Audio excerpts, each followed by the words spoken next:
বড় কোনো আবৃত্তিকার না, আমি আজকের যে অনুষ্ঠান, এই অনুষ্ঠানের প্রেক্ষাপটে যা বিভিন্ন বক্তারা যে বক্তব্য দিয়েছেন, এর প্রেক্ষাপটে আমার মনে হয়েছে যে একটা কবিতা বলা এখানে একটু দরকার।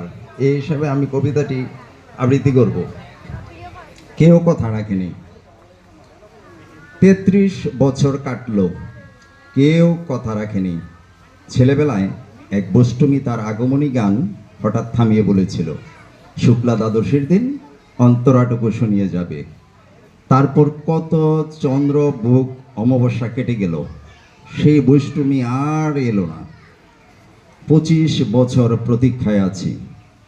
মামাবাড়ির মাঝি নাদের আলী বলেছিল, বড় হও দাদা ঠাকুর, তোমাকে আমি 3 প্রহরের বিল দেখাতে নিয়ে যাব, যেখানে পদ্ম ফুলের মাথায় সাপ আর ভ্রমর খেলা করে। নাদের আলী, আমি আর কত বড় হব? আমার মাথা ঘরের ছাদ পুড়ে আকাশ স্পর্শ করলে তারপর তুমি আমায় 3 প্রহরের বিল দেখাবে? একটাও রয়্যালগুলি কিনতে পারেনি কখনো।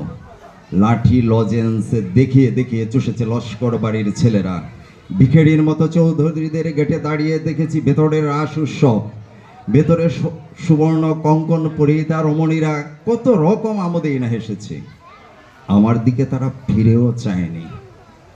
বাবা আমার কাঁধ ছুঁয়ে বলেছিল, দেখিস একদিন আমরাও।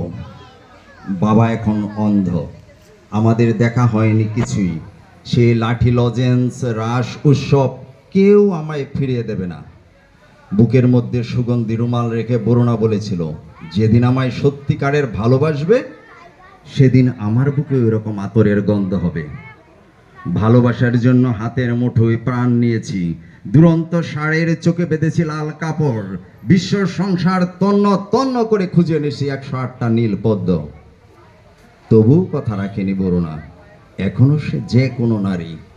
কেউ কথা রাখেনি। 33 বছর কাটলো, কেউ কথা রাখে না।